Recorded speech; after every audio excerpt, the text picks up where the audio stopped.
गांवों में भेजा था।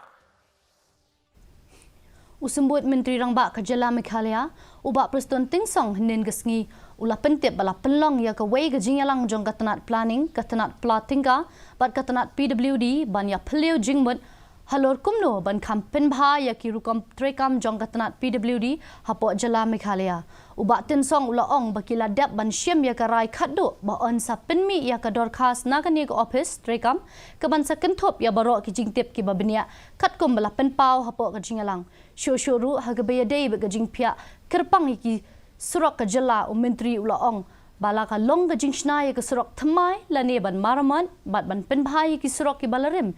ken sada pia bha thik pathik ya menta ke jela Meghalaya ka don omduna ya ka shipau 1000 kilometer ki surak hapo ka jela kentopru ki surak ba national highway.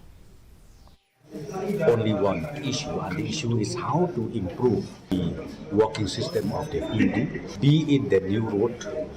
be it the construction of the road, be it the repairing, the maintenance of the old roads. Because right now in the state of Meghalaya, we have not less than 10,000 kilometers of our own state road, excluding the national highway, excluding the road handed over to KHASI, and very soon we will come up with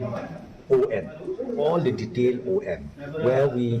discuss over there as per the presentation that we should to categorize even the state road that we have here in the state. Which one is a major road, which one is a minor road, which one is village road.